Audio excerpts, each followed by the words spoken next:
porque os meus pensamentos, olha aqui o texto, um dos textos da Bíblia que eu mais amo, eu acho demais isso daqui, porque os meus pensamentos não são os vossos pensamentos, nem os vossos caminhos os meus caminhos, diz o Senhor.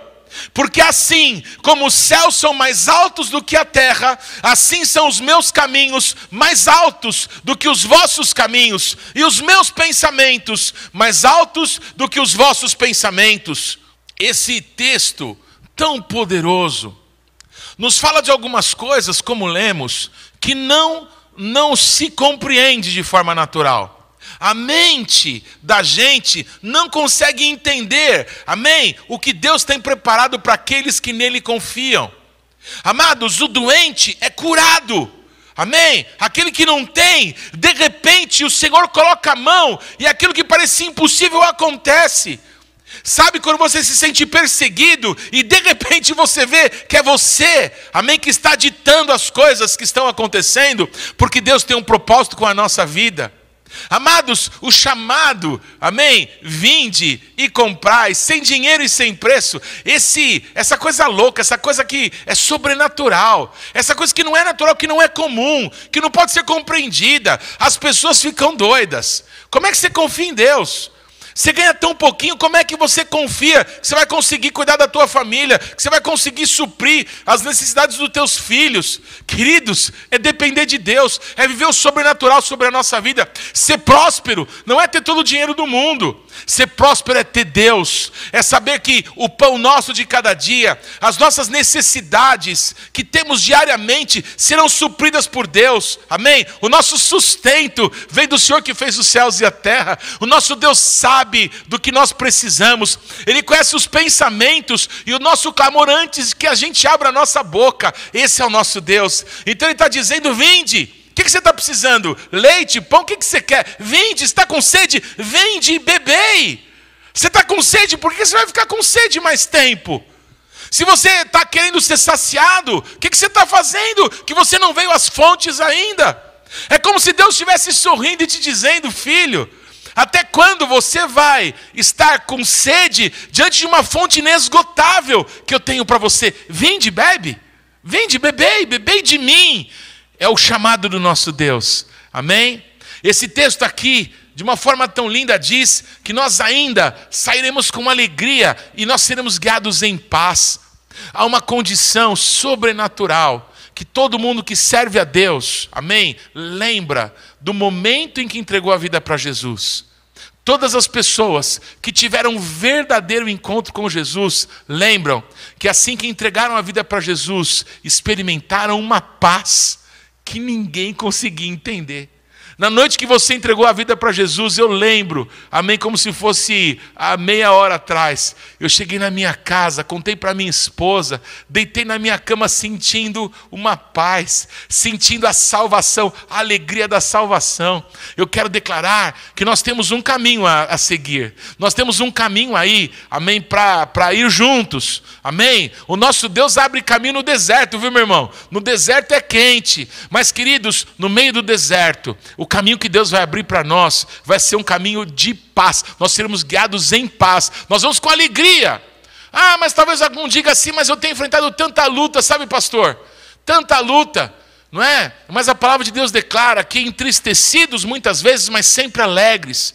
Ninguém aqui é palhaço e fica fazendo brincadeira, mas nós temos uma alegria dentro de nós. No meio dos momentos difíceis, nós rimos sim. Há uma doutrina que não vem de Cristo. Amém? Que você tem que ser triste, que você tem que ser o chato, que você não pode sorrir. Nós sorrimos sim, porque a alegria do Senhor é a nossa força. Amém? Se o nosso Deus sorri no trono, se o nosso Deus se alegra no trono, nós nos alegramos aqui nesse mundo pela obra do nosso Deus sobre a nossa vida. Amém? Sendo perseguidos, louvamos. Amém? Bendizemos o nome do Senhor. Enfermos, cantamos no nosso leito. Bendizemos o nome do Senhor. Hoje, eu estava com a Carla, não é? Orando por queridos nossos. E a gente lembrou quando eu e ela estávamos muito mal do Covid. Amados, lá na nossa cama, gemendo de dor de cabeça, um para lá, outro para cá. A gente de vez em quando começava a conversar e dava tanta risada, tanta risada. A gente se divertiu juntos, no meio de uma crise terrível. A gente dava muita risada do nada. A gente não tinha força para se mexer.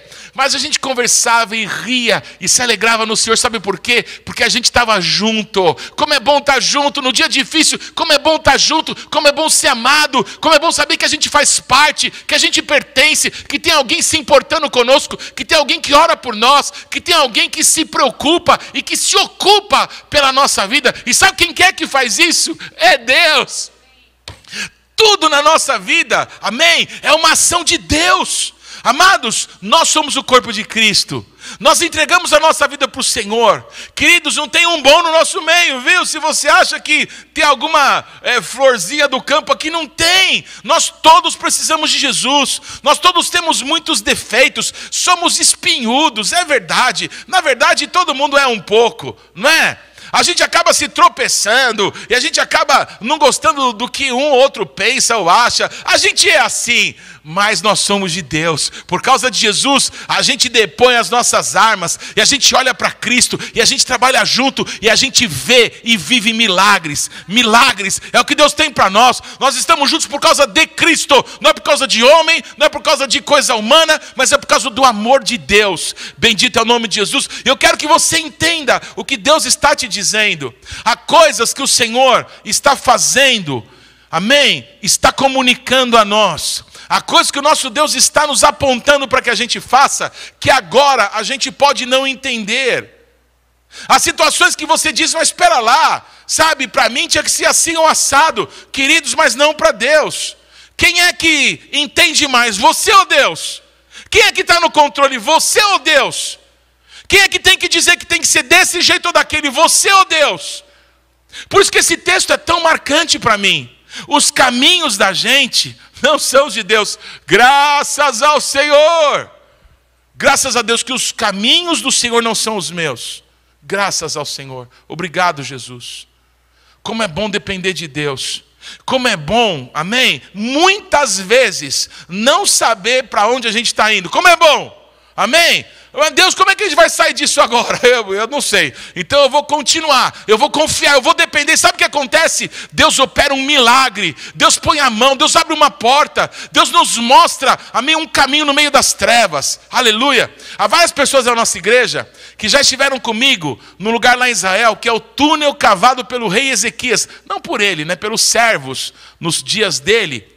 Que era para levar água no momento em que Jerusalém estava sendo cercada pelo rei Senaqueribe. Ou eles conseguiam colocar água dentro da cidade, ou ia morrer todo mundo, porque iam entulhar os poços lá da fonte do Gihon. Então, o rei Ezequias manda, amém, que cavem um túnel na rocha. E esse túnel existe ainda hoje, a gente passa por ele. E quem já passou por esse túnel? Eu sou grandão, eu tenho 1,92 m. De largura, não vou nem falar, meu perímetro urbano aqui. Amados, você tem que passar num túnel pequenininho, de 1,60 m, não é? De 40, 50 centímetros de largura. E você passa com uma multidão nesse túnel, escuro, um breu, e tem água no seu pé. E você não sabe onde você põe a mão, porque tudo lá é um breu. Queridos, depois você passa por esse túnel comigo, você descobre a realidade do que é a luz no fim do túnel. Aleluia! Todo mundo que já foi para lá comigo sabe disso. A luz no fim do túnel é uma graça da parte de Deus. Pois me ouça, amém? Há momentos da nossa vida que a gente parece que está perdido, que não tem saída, que a gente está numa situação claustrofóbica, que a gente não tem como, sabe, romper esse limite, mas nós temos que continuar caminhando. Nós não podemos parar no meio do problema, amém? Eu acho que todo mundo conhece aquele ministro de adoração, Ron Kenoly, um homem tão usado por Deus, não é? Ele tinha uma canção em inglês, que em português diz mais ou menos assim: se o inferno, meu irmão, cai na tua mão, não segura, amém? E se você estiver cruzando o inferno, não para. Se o inferno cair na tua mão, você solta esse negócio.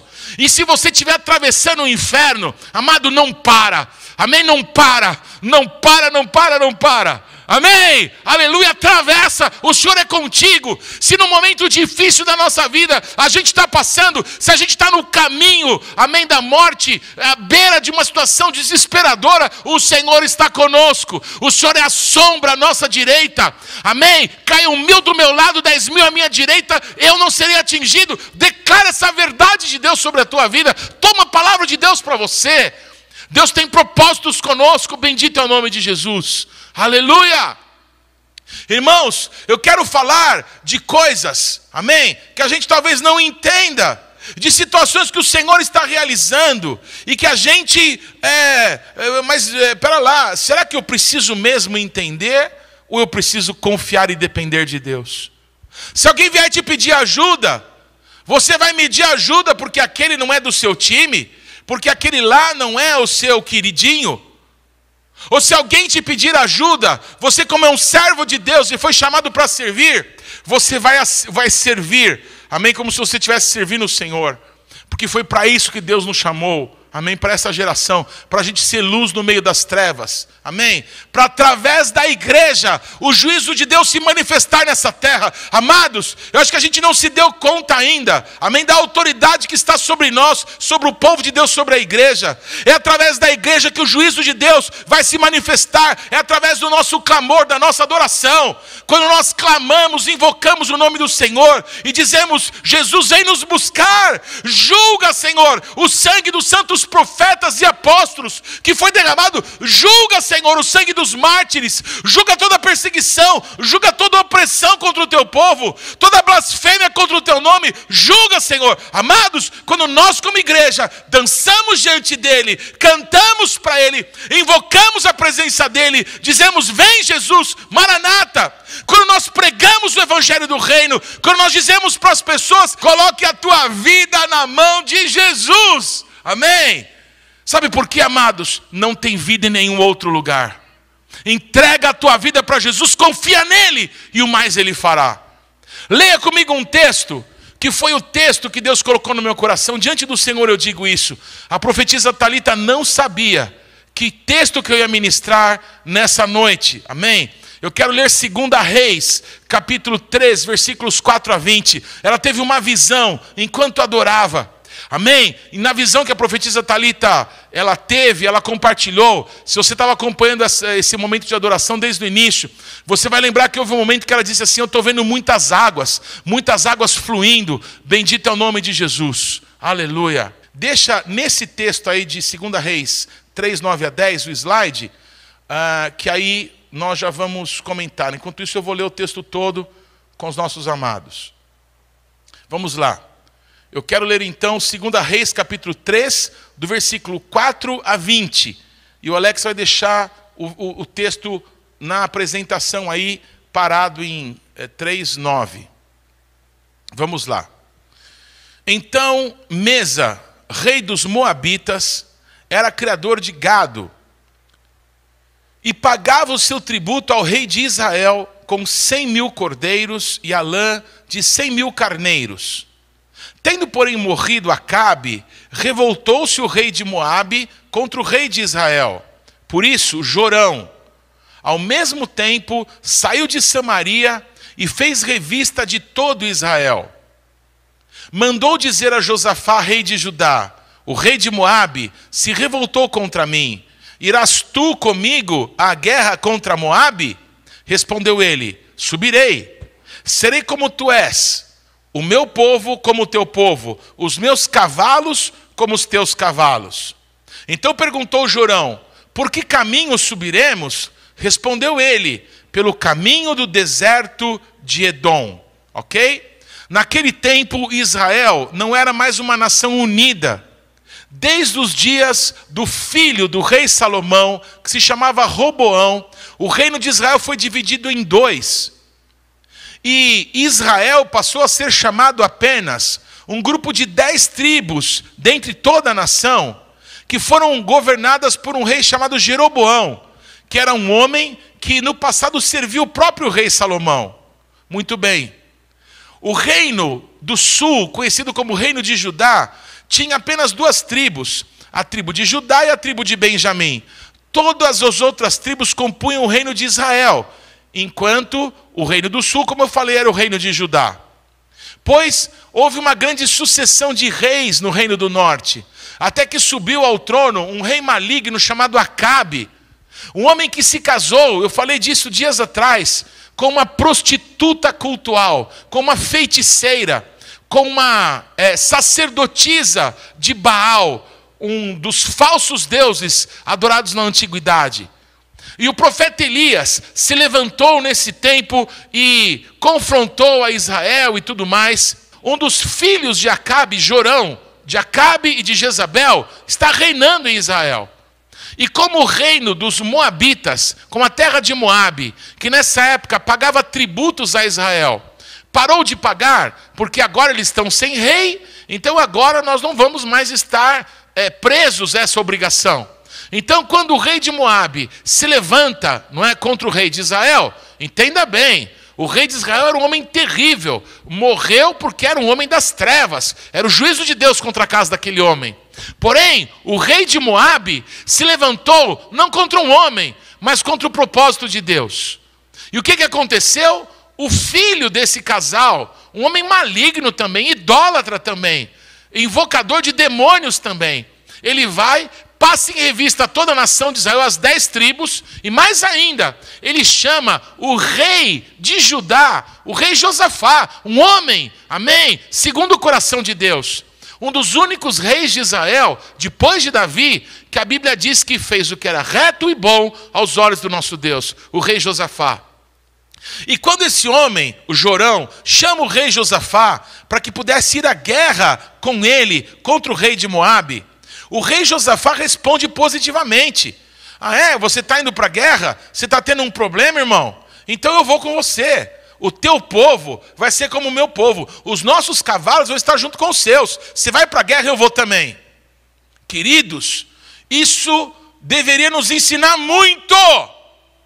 O povo de Deus não pode estar dividido, ainda que os líderes falem mal uns dos outros, ainda que as pessoas não consigam se entender nas altas cúpulas. Amados, o povo de Deus é um, nós só temos um Senhor sobre a nossa vida, e Deus está movendo as coisas. Amados, aonde tiver um ungido de Deus, ali o Senhor vai estar com ele. Quer dizer que se o meu irmão está indo para a luta, o que eu vou fazer? Eu vou com ele. Eu não vou julgar, eu vou servir. Eu não vou ser aquele que vai dizer, está passando por problema, é porque deve ter aprontado alguma. Não, é a chance de eu mostrar amor. É a chance de eu estender a mão e dizer, a mão do Senhor é sobre a tua vida. Jesus te ama. Se tem coisa errada, muda. Mas Jesus ama você, eu estou com você, meu irmão. Amados, o rei Josafá não pensou duas vezes. Se o rei de Israel, filho de Abraão como eu, se o rei de Israel está no meio de uma guerra, se os meus irmãos, que os seus antepassados atravessaram o Rio Jordão para lutar com a gente, se nós conquistamos essa terra, se os meus irmãos estão em guerra, eu estou também. Nós somos do povo de Deus. Nós não somos um povinho que se encontra num lugarzinho apertadinho de domingo à noite. Nós somos da única igreja que existe, a igreja de Jesus Cristo de Nazaré. Nós somos diferentes, temos características diferentes, temos problemas, mas nós somos do povo de Deus. Na hora de guerra, mexeu com meu irmão, mexeu comigo.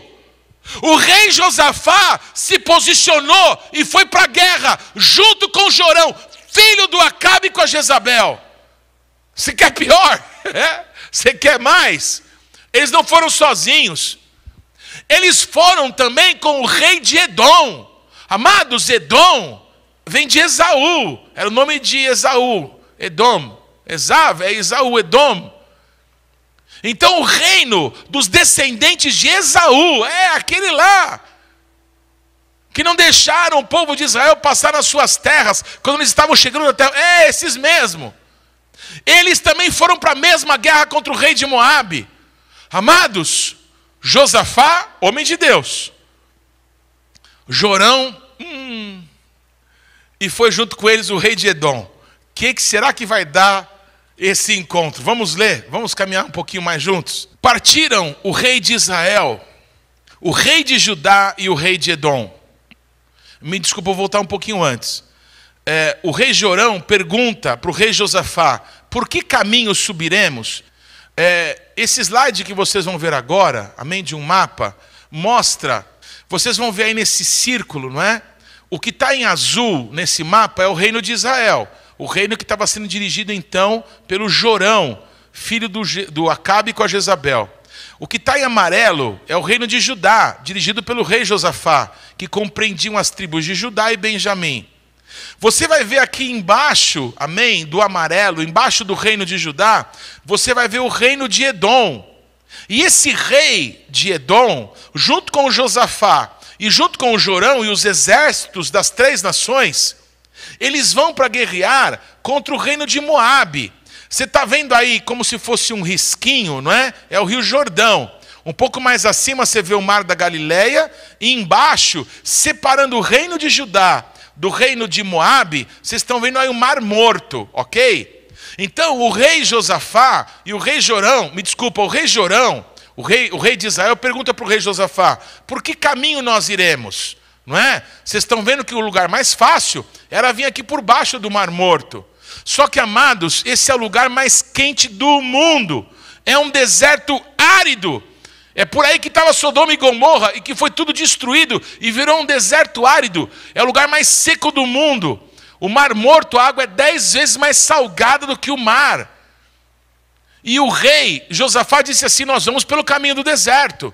Então eu queria que você identificasse nesse mapa qual que foi a escolha do rei Josafá para o caminho que eles teriam que percorrer, ok? Deixa nesse mapa, por favor, Alex, e eu vou voltar ao texto. Por que caminho subiremos? Respondeu ele, pelo caminho do deserto de Edom. Então partiram o rei de Israel, o rei de Judá e o rei de Edom. Após 7 dias de marcha, não havia água para o exército e para o gado que os seguiam. Amados, é natural. Eles para uma guerra precisavam levar alimentos. Não tinha geladeira, não tinha freezer, não tinha avião para levar o alimento na frente. O alimento tinha que ir vivo, para que pudesse chegar lá e ser usado. Então, não dava para ir correndo. Então, eles demoraram para fazer esse percurso, um período de 7 dias, 1 semana, sem água. Como eu te disse, é o lugar mais quente do mundo, não é? Que época que os reis saíam para a guerra? Na época do verão de Israel. Amados, eu e alguns irmãos aqui já pegamos 53 graus nesse deserto aí. Um pouquinho mais para cima até. Amados, um calor insuportável. E os reis estavam nesse caminho do meio do deserto. Não havia água para o exército, para o gado que os seguiam. Então disse o rei de Israel, ai, o Senhor chamou a estes 3 reis para os entregar nas mãos de Moabe. Perguntou, porém, Josafá, não há aqui algum profeta do Senhor para que consultemos o Senhor por ele? Respondeu um dos servos do rei de Israel, aqui está Eliseu, filho de Safate, que deitava água sobre as mãos de Elias. Disse Josafá, está com ele a palavra do Senhor. Então o rei de Israel, Josafá e o rei de Edom desceram a ter com ele. Mas Eliseu disse ao rei de Israel, que tenho eu contigo? Vai aos profetas do teu pai e aos profetas da tua mãe. Porém o rei de Israel lhe disse, não, porque o Senhor é quem chamou esses 3 reis para os entregar nas mãos de Moabe.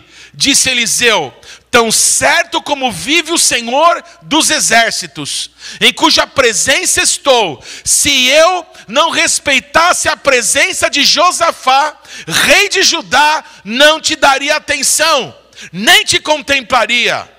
Amados, parecia que tudo estava dando errado.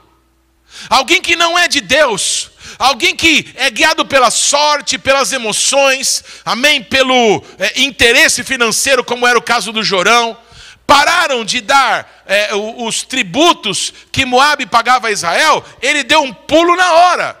Então ele quis dar um jeito humano, ele quis ir para a guerra, e ele não quis ir sozinho, porque talvez tinha medo, era um covarde. Sabia que Deus não era por ele, e os deuses dos pais dele não foram suficientemente capazes de livrá-los do fim terrível que tiveram. Então ele busca apoio de Josafá, e Josafá, como homem de Deus, se dispõe a servir, se dispõe a ajudar. E ainda levam junto, como uma mala sem alça, o rei de Edom, homem que também não era de Deus. E quando tudo está dando errado, o Josafá, que era um homem de Deus, lembrou da coisa mais essencial de quem serve a Deus. Se as coisas não estão dando certo, nós precisamos ouvir o Espírito Santo. Nós precisamos juntos buscar a Deus. Deus tem resposta. O nosso Deus abre caminho onde não há caminho. O nosso Deus faz chover no deserto. O nosso Deus abre porta onde não tem porta. O nosso Deus é o Criador dos céus e da terra. Quando Ele tem um propósito com a nossa vida, Ele vai nos mostrar o que devemos fazer. Mas nós precisamos ouvir a sua voz. Nós precisamos buscar quem é que tem a palavra dEle. Me ouça, por favor.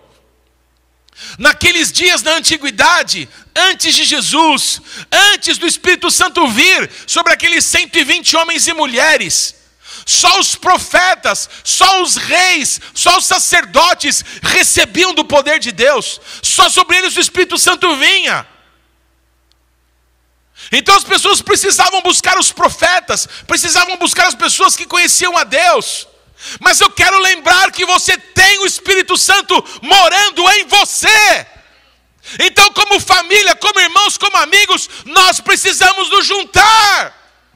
Um vai ter cântico espiritual, outro vai ter salmo, outro vai ter louvor e exaltação ao nosso Deus, outro vai ter um clamor, outro vai ter uma indignação, outro vai ter a resposta, outro vai ter a palavra lúcida, clara como o dia.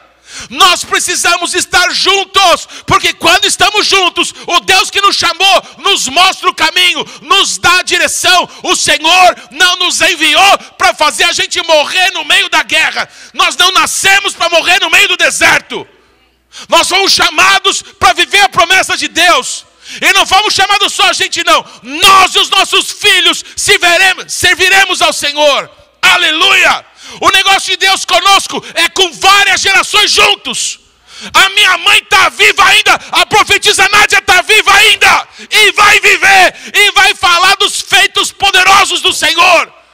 Os meus filhos estão se levantando, os filhos dos ministros, os filhos dos jovens casais dessa igreja estão se levantando. Crianças estão nascendo, e juntos vamos servir a Deus. Vamos honrar o nome do Senhor. Vamos ver os feitos poderosos do nosso Deus diante dos nossos olhos. Aleluia! Eles buscam. Tem alguém aqui que seja de Deus? Tem alguém aqui que ouça o Senhor? Tem alguém aqui que tenha a palavra de Deus consigo? E a palavra foi direcionada para Eliseu. Tem um profeta aqui. Foram consultar o Eliseu e disseram: o rei de Israel quer falar contigo. Ele deve ter perguntado: quem? Quem? O rei daquele maldito e daquela maldita? Eu não tenho nada a ver com esse cara. Vai consultar os deuses do teu pai e da tua mãe. Vai fazer macumba, vai fazer o que você quiser. Mas o rei de Israel disse: calma, o rei Josafá está comigo. Tem alguém aqui que é de Deus que está comigo. E parece que o destino dele agora está entrelaçado com o meu. Se é para morrer, vai morrer o justo também. Desde lá de Gênesis, quando Abraão começa a interceder, Deus, se tiver 50 justos, 40 justos, 30 justos, 20 justos, 15 justos, 10 justos, o Senhor vai destruir o justo com o ímpio? Deus